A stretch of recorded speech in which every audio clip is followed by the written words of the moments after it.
Hey guys, it's Muller Making Time, and today we're looking at this Spitfire Mark 9C from Airfix. This is a new gift set that is limited edition, a collaboration between a model distributor, that's Malk's Models, and with Key Model World Live, a model show that we attended very recently. This limited edition kit has very interesting decals, and we've had an interview with Clint from Airfix to discuss the thoughts behind the decals and why they are the way they are. After that, we'll go into a full construction of this kit, including the painting and applying the decals before we have a look at it popping off.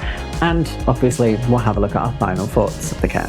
If you're new here, make sure you subscribe to the channel down below and hit the like button. And leave me a comment down below. Have you bought this kit or any of the other limited edition Airfix Spitfires? Before we get into the interview, I guess we should talk a little bit about this kit. So this is a Spitfire Mark 9C. It's not a brand new tool, and we're not going to go through the full kit through today just because we've got the interview to go through as well. But this has got new decals and it's a lovely little kit. The important thing to note though is this is a gift set, not a starter set. Because, well, there has been another Airfix kit before this that was a starter set in the form of this. And this is the Airfix Spitfire that was for the Blackpool Illuminations, another collaboration. You can tell it's a starter set straight away by the fact that it has this stand. And generally, starter sets are of more simple construction and, like gift sets, still come with everything that's needed, including the paints and brushes. The stand and the simple construction of the defining characteristics in starter sets are generally newer toolings. I built many of the starter sets throughout my time, including the Fork. I've built this, which is obviously the Spitfire. I built another one of the Spitfires as well, and I've also built the Eurofighter Typhoon. That video is coming out really soon. You may have seen some of the press online about this kit saying that it is a starter set. Now, I didn't realise that until I'd got home, so it's not something I didn't mean to, but it's an interesting point. I think the important thing here though is it's really clear on the box. This is a gift set. It doesn't show anything that says the stand included here, and it includes the paint and the brushes. So you're getting exactly what you are paying for. Or I guess maybe a little bit cheaper than what you paid for if you bought it as the upgrade for Key Model World Live. And I guess we should probably talk about that. So this kit was a collaboration. With the Blackpool one before that we have here, that was just sold at certain venues for Blackpool. So it was an exclusive to a distributor. This is similar in that it's limited to Malk's Models who were at Key Model World Live, but it's also available on their website still. In fact, because of something we'll go into as we look at me building it, we did actually order another one of these. So yeah, you can still buy them at the moment, but it is limited edition and presumably limited availability for that reason. It's a really interesting kit, and I can't wait to sort of go through the building of it because this kit kind of shocked me. And I didn't really expect it. But yeah, I wanted to just really start by opening by saying, yes, these are going to be two different builds, two very different end results, just because of the style of build, but also because of the stands not being included. But I mean, I guess if you really wanted to, you could just pop a hole into the bottom of this one and you could easily mount it. In fact, maybe Airfix, maybe send me another shadow stand or start selling them separately, because I mean, how many of us build Spitfire? And with that, I think we should go in and have a look at the interview I did with Clint, who designed the decals for this lovely kit, because it's really interesting, and this has very different decals to what I think you're expecting from a Spitfire kit in 1/72. Hi guys, so we're at Key Model World Live 2025, and that is a limited edition Spitfire released by Airfix. So we're going to talk about it. So first of all, would you like to introduce yourself? Hiya, my name's Clint Mitchell. I'm the researcher for Airfix. And what kit has Airfix released? This is the Supermarine Spitfire Mark 9C limited edition kit for Malk's Models. They approached us with Key Model World and asked us if we wanted to do a limited edition kit for them. I designed the decals for it. It's Castle Bromwich built Spitfire.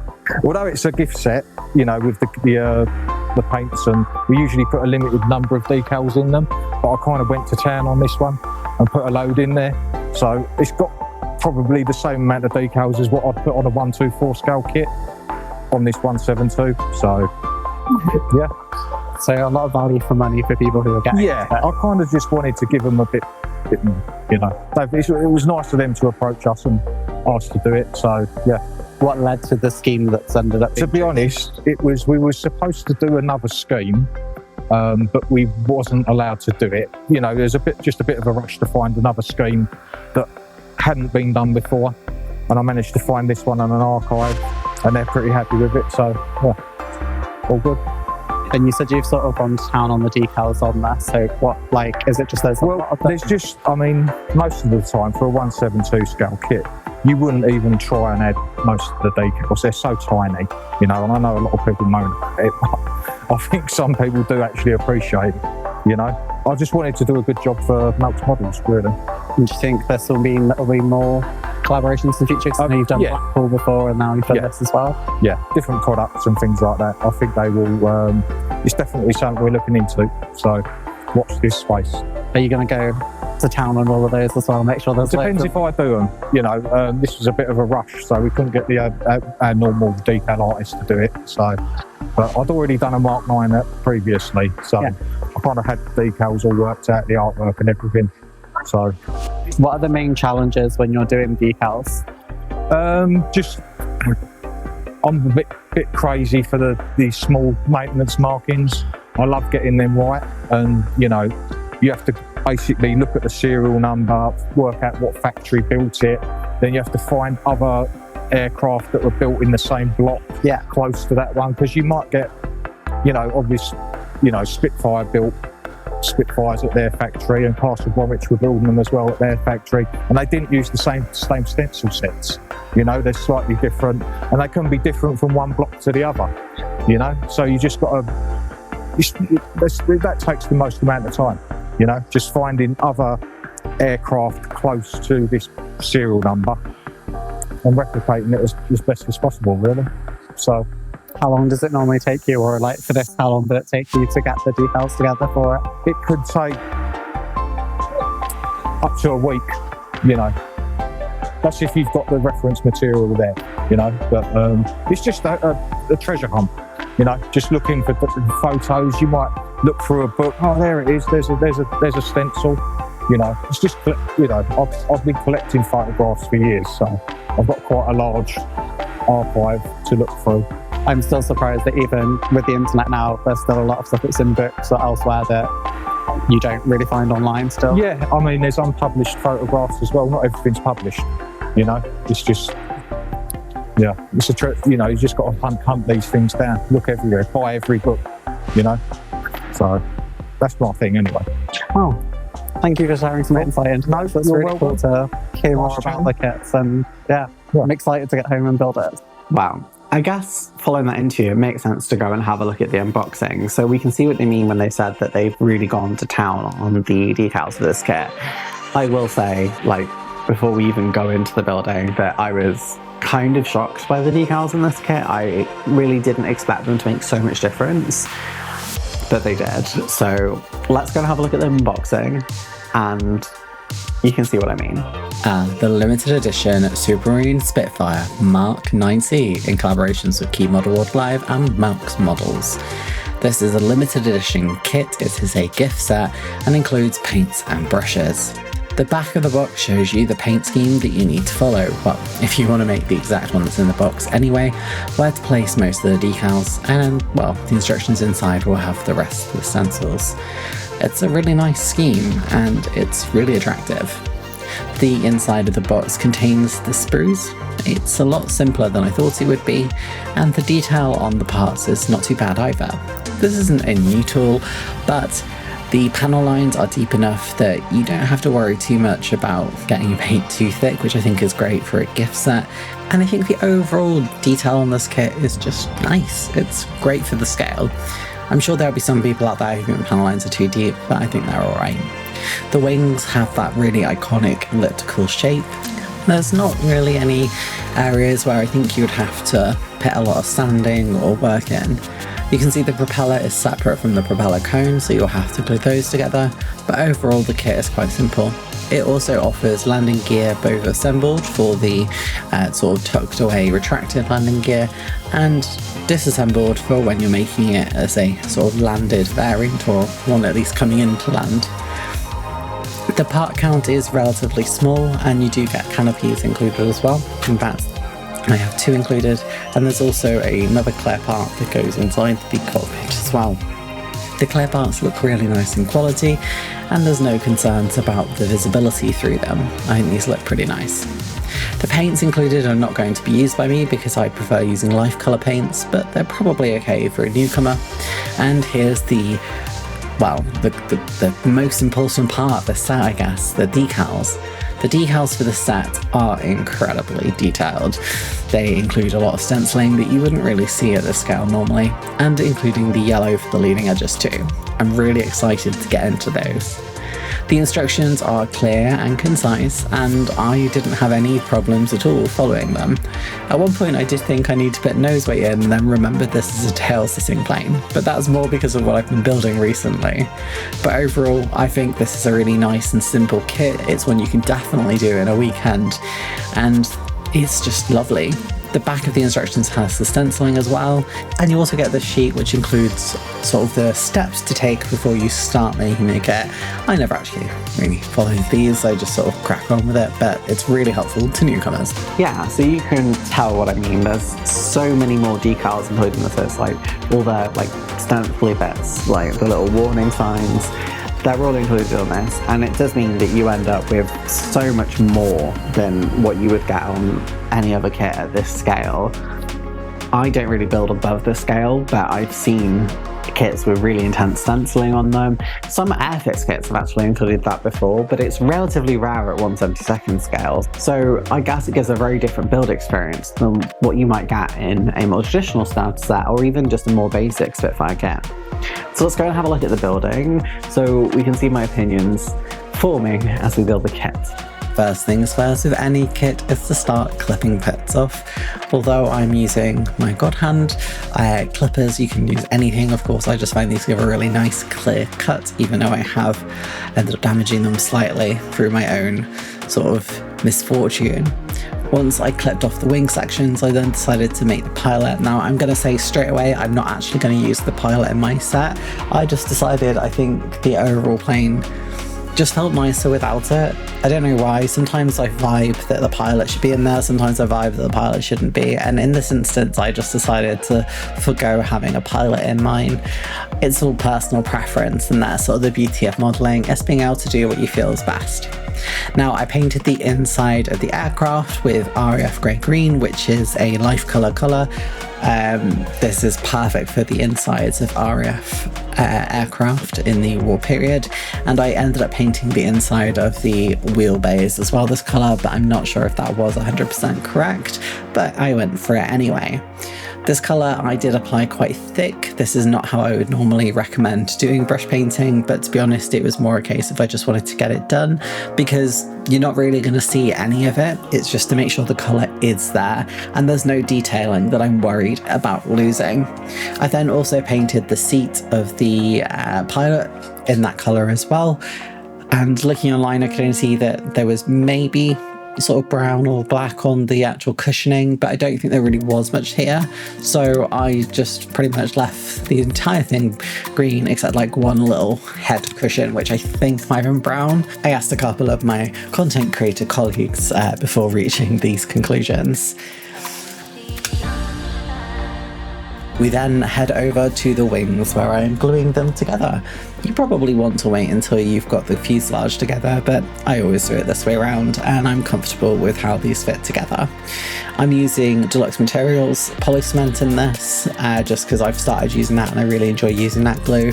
And I clamped the wings together as well to make sure they got a really firm fit, because I did find that just holding it down didn't seem sufficient. Once enough pressure had been applied, I did then tape the wings together as well. You could probably skip just straight to that, but I found this just a really nice way to make sure that I got a really firm and solid fit together for the wings. I didn't really find any gaps on this, which I think is testament that it works. Now, The propeller is interesting in this situation because I'm actually going to be magnetizing mine, because I always magnetize my propellers now. I have found it to be the best way to make sure that you don't damage them, and if you drop the model as well, the propeller flies off rather than snapping. But with this one, I couldn't quite just make it work by snapping off the prop shaft bit, so I ended up making sure the propellers were really well glued in, and then I snipped out the middle, the sort of the cross section, because the propellers obviously came as one piece before, and that's to make sure I could then fill it up with like a filler and then pop the magnet in so it sits flush with the overall prop cone. And it ended up working quite well, but it did mean that once I cut it out initially, the propellers were really loose, so I glued them back on and then I just put them down to dry and just left them until they were like a lot more solid.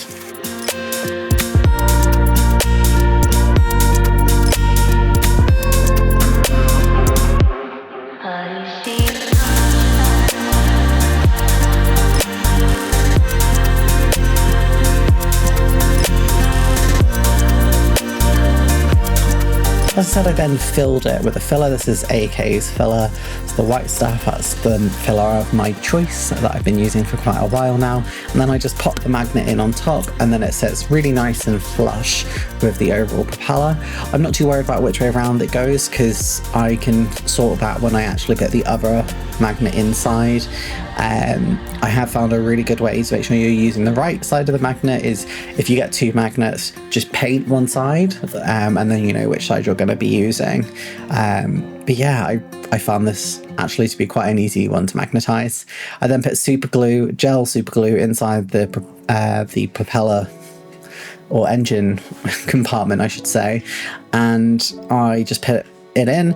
Then I made sure, just using my fingernail to stop the magnet actually coming out of the propeller, I just made sure it all aligned, and then yeah, it was fully magnetized. It was really easy. Once that was done though, it was time to glue it together. So I used, again, the Deluxe Materials poly cement here, making sure I didn't get too much of the super glue overlapping, because super glue is additive rather than sort of melting the plastic together. And then I popped it all together. I had dried fit this already, including dry fitting it into the wings, and it all worked together really nicely, so I wasn't too concerned about this. I just found it didn't quite sit together just by me holding it, so I did again clamp this all together just to make sure I got a really nice and tight fit.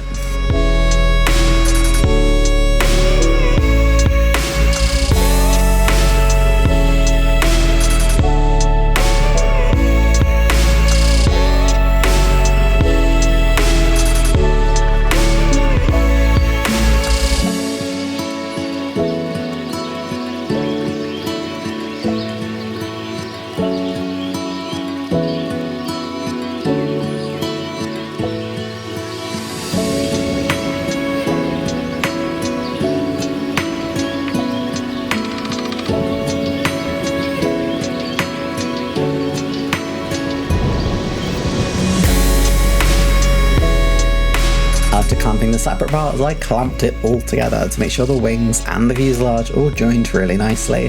This was quite a feat to get it all to work, but it ended up getting me a really nice fit. I'm sorry it's kind of out of focus though. Apparently I decided to focus on the background rather than on the plane as a whole there, but yeah, you can see what I'm doing.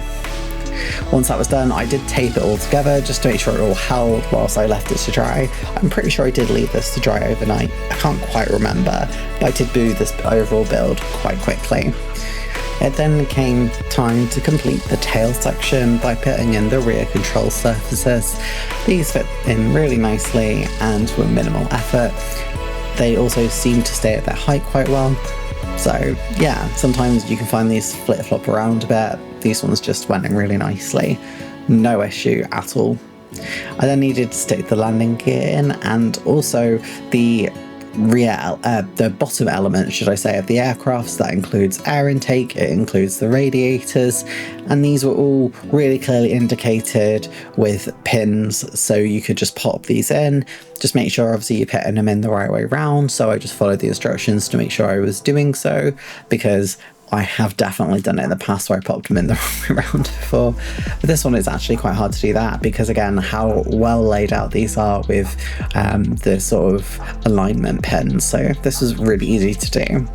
As for the landing gear itself, just because I'm not sure if I actually filmed that, the landing gear comprised of the landing gear sort of column, I guess, the wheels, and then the landing gear cover, and they all went in really nice and easily. I did find that the overall strength was relatively weak, so you needed to leave these overnight to dry, or I guess at least for quite a long time, and even then they didn't seem the strongest, so I actually ended up reinforcing mine with a little bit of super glue.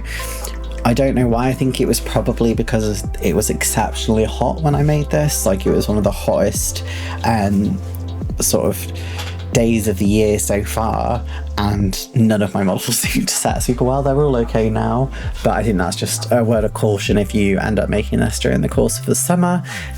Sometimes the heat is gonna mean it takes a little bit longer to dry, or you just need to give it a little extra support.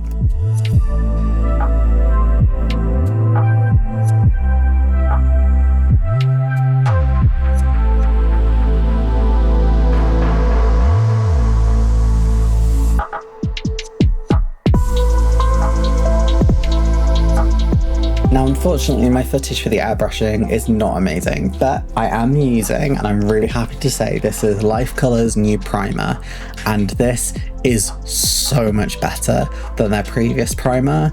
This goes on like an absolute dream. I actually sprayed 3 aircraft pretty much at the same time using this. I will never be using Life Colour's old primer ever again. This is a much better formula, it seems. I had no clogging issues, I had no issues at all with this. It also just dried down so beautifully, and the paint adhered to it really well afterwards. I had no issues with this at all. Honestly, iconic.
I was using Life Colour's RAF set to actually paint the colour onto it, and unfortunately I didn't capture everything with this, so we'll get the initial linings for me. I initially went on with RAF dark green and just sort of free-handed camo. I was following the books to get the rough guide of what I needed to do, but I didn't want to cut anything out, so I just basically just went for it based on what I could already see on the box. I don't know, that's how I prefer to do my camo. I'm not like someone who's super bothered about 100% historical accuracy. I'm just like, if it looks nice, then that's good enough for me. So I kind of free-handed this. I think it got on really nicely. It did get some sort of feathered edges, but that's to be expected. But I ended up going over with a brush much later on to fix this because, well, I ended up having an issue with the grey, but that's because I didn't clean my airbrush sufficiently and it ended up spattering a bit. So I ended up actually going over with a brush and painting a lot of this.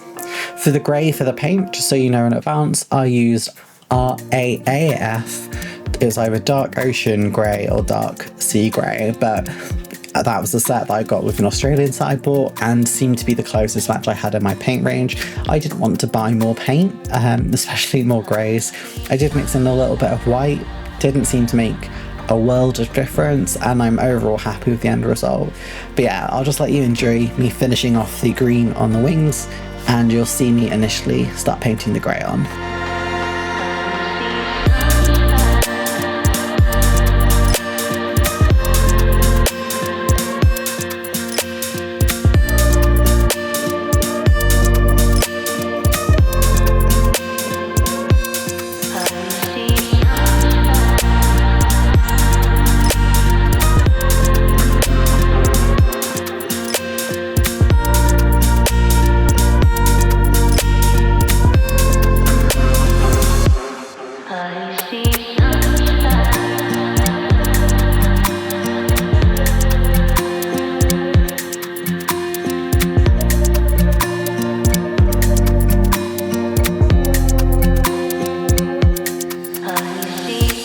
When I was doing the green as well, I did think that the seam line was a bit too much here, so I did sand it down, reprime it, and then respray it.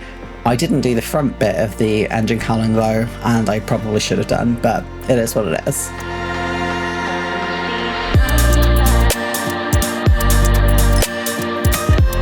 Now you can see me start to spray the grey on, but it did spatter and it didn't look as good as it should have.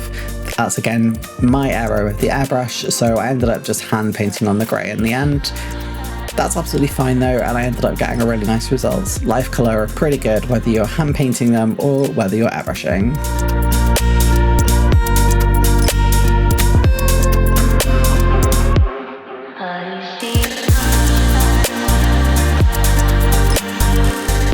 And then it came time to do the decals. For the decals, I've soaked these in warm water, and then I've used the standard microsol and microset in order to actually make sure they adhered to the model nicely. Prior to putting on any of the decals, I have of course sprayed it with a varnish. I've used Lucky Glossy varnish. That's my varnish of choice. This is from the brand Ammo MIG, and then I will finish it off with a satin varnish once I've actually finished the model entirely. The decals went on really nicely. I had no issues with rips. The only issue I had was with these yellow leading edge sort of decals, because I found them quite fiddly to go on. I found just using sort of my fingernails and brushes to sort of get them into the right place worked really nicely. Unfortunately, I ended up breaking one of them and having to sort of use them from another kit, which was actually the one Mr. Modeler was going to have, so I ended up buying another of the models so that he can have a complete set. It is unfortunately just the reality of it, but it's fine. Like, I ended up getting a really nice sort of leading edge on the aircraft. I have a slight gap in between the yellows, and I did everything I could. It just sort of, when I came back to it the next morning once it had set, they separated slightly. It is what it is. It doesn't look that bad, and if I really wanted to try touch it, I would paint, but I think it looks really nice in the end. There's nothing you're really going to notice.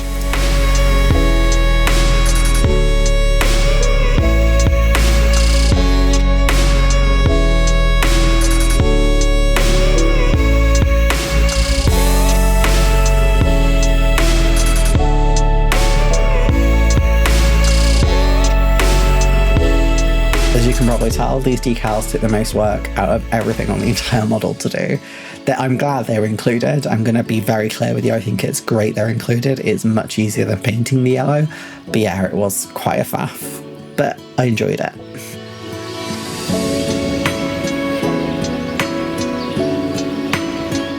Sorry for the shift in lighting as we head over to me doing the other decals. You can see I've removed the propeller, again, the advantage of magnified propellers, and I'm putting on the band that goes over the rear of the aircraft before I put on the serial and other markings for the side of the aircraft, and then I'll do the bottom afterwards.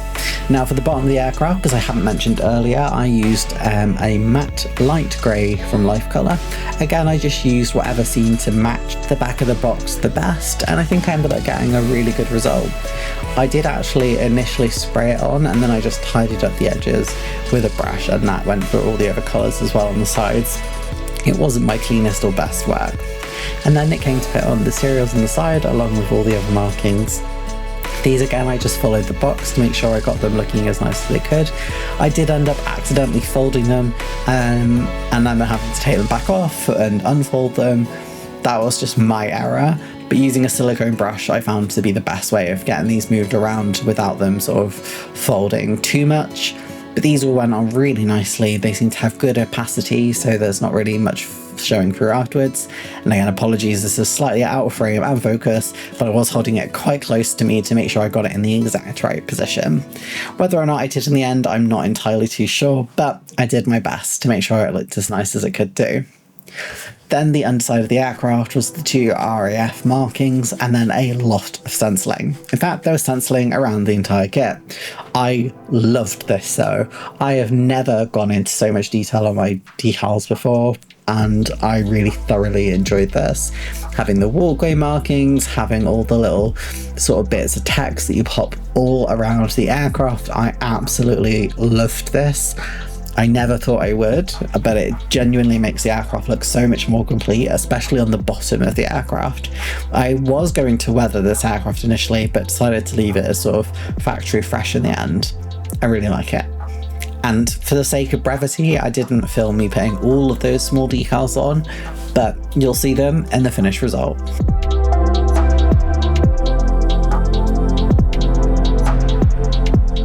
The propeller was painted with the cone being the same colour as the underside of the aircraft, and then just a matte black.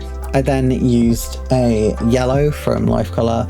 Again, I say from Life Colour, like all my paints are Life Colour, but I then used a yellow to paint the edges of the propeller blade, and just sort of used my eye to sort of match the back and the front together. Didn't use any tape or anything, because again, I don't think it's too noticeable, and ended up with a really nice looking result. I did use the paint to try and also flatten down some of the rough points from when I was gluing it all together, including putting in the magnet, because I did unfortunately just get my fingers on the edge of the cone, and that does sometimes distort it because you've got some glue in your hands, but it ended up looking okay.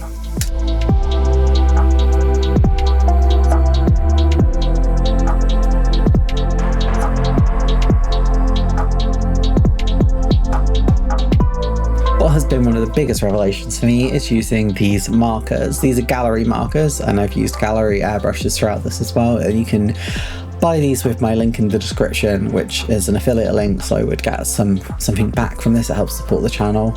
But I know loads of brands are doing these sort of watercolor markers now. I genuinely am obsessed with these.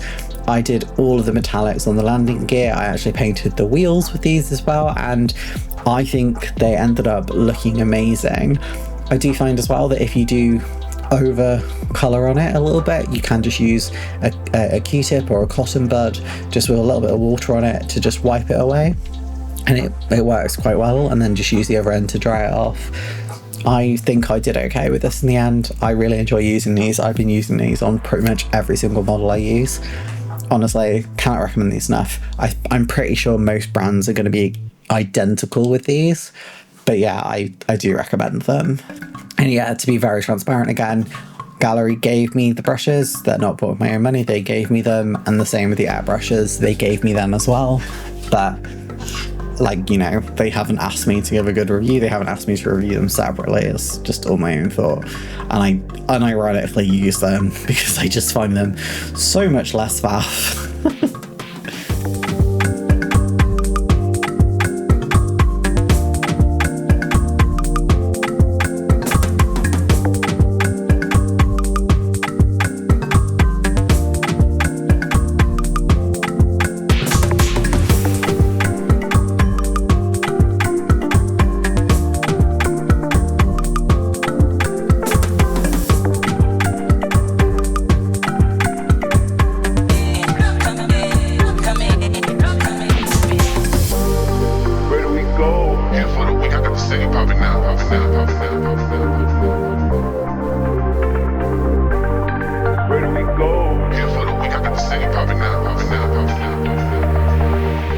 And then one of the final things I did, as I mentioned really early on, was just going in and painting the insides of the landing gear in that sort of grey-green colour.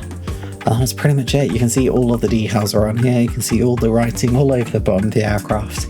I think it looks amazing. Like, I'm genuinely really proud of how this turned out. I think this is an amazing kit, and I cannot wait to see like what Airfix does in the future with collaborations, because this level of detail I think is insane, but in the best possible way. Well, you've seen me build the whole kit now, and I'm sure you can agree that this kit is fantastic. It doesn't really cost anything more than a normal Airfix kit. It's $12.99, at least at the moment, online, and I think it's great. I really enjoyed building this kit. I loved it. I thought it was just a really nice build. It was really easy to magnetize as well, which I did find really helpful, because then there's no decals here, so you can just hold it like this as you're putting it all together. It's a really, really nice way to build the kit. I know that's something just I do. We'll say at the moment the canopy hasn't been stuck on. I've just sort of put that in place, but it's pretty tight fitting, so it holds together quite well. And overall, I was shocked by this kit. So I guess we should go and have a look at it popping off.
Well, what do you think? I know, it's a pretty good kit, right? I really enjoyed this. In fact, it inspired me to even buy the Spitfire Mark 9 on Microsoft Flight Simulator so I could fly around in it. And you've seen some of that footage during the course of this video today. I thought this kit was really interesting. I've never had a kit where like the yellow decals were on for the wing. I did find they were quite difficult to align. It was very fiddly. I didn't get a perfect sort of split on them, but they look fine. Like, from all the angles you're really going to look at them, they look fine. I really enjoyed having the red sort of gun port covers. I thought that was really, like, just a nice touch. And all the writing that goes onto them, particularly on the bottom, just makes the aircraft look so much more busy than it would do if it was left bare, I guess. This was a really good kit. And the decals didn't seem to take up much more room than they do on a normal decal sheet. I would love if Airfix started putting this level of decals into their kit. Not only because it seems to be adding like something for nothing, but it gives a much better value proposition for every kit that you buy. And by that I mean that you are going to spend even longer doing the decals. I normally am someone who just doesn't really do decals in any great detail. I find kind of get to a point where I'm like, yeah, that's enough, I'll just leave it. I think I ended up losing maybe one decal on this, and I think I replaced that with another one from the other kit, and I definitely ruined one of the yellow ones, which is why I needed to order a new one anyway. But I genuinely put every single decal on this because I've been trying to practice some mindfulness, because, you know, things are happening right now that are quite difficult to deal with, and so I thought I'm just going to do everything, I'm going to put everything into this. And it took me way longer than it would have done if I had just done sort of the standard decals. But do you know what? I actually love the end result. It just makes the model look so much more complete. It makes it look so much more sassy. Honestly, I really, really like it. Did I get everything in absolutely the right position? Probably not. There are some additional touches I could probably put on it as well, including stretching some sprue, you know, to get the actual mask material, but I don't really want to ruin this because I think I've done a really good job. Overall, the kit itself I think is nice. It's got really like good Overall, I think the kit is good. The panel lines are deep enough that they show really nicely with minimal effort. I haven't put any liner on this and you can see every single panel line. The bottom especially, I think just looks great. There is an issue here where I haven't filled it in particularly well, but I'm not really that bothered. This kit was more about, I just want to build it kind of as it is. I use life colour for all of this. I use the RAF Ocean Grey colour. Or dark grey colour, something like that. They'll be on the screen so you know exactly what it is. RAF dark green from the RAF set, and then a light grey colour that I bought for another project, which you'll see soon, for the bottom. And overall I think these colours relatively matched. I just used the back of the box to try and match a lot of them, and then some pictures from both real life and Flight Simulator to try and get as close a match as possible. I think my grey is potentially a bit too dark, but it is what it is. But yeah, as to whether you should buy or fly from this kit, I think you should definitely be picking this kit up whilst you can. I really enjoyed this. I've given one of these to my dad for his birthday, and I got Mr. Modeler to get one as well because I thought this would be a really fun build for him to do. I really genuinely enjoyed this kit. I cannot wait to see what else we're going to get from Airfix because I love these collaborations. They just give you something a little bit different. Yeah, really like it. So I hope you do too. If you've enjoyed what you've seen here today, make sure to leave a comment down below. Do you think these Airfix collaborations are a good idea? And subscribe to the channel as well to be kept up to date with the latest and greatest videos, and drop the video a like as well to help it. If you want to join a lovely community of model makers, make sure to join the Discord. The link to join the Discord is in the description down below. It's just a really friendly and welcoming place in a forum style where you can share your latest builds and your completed projects.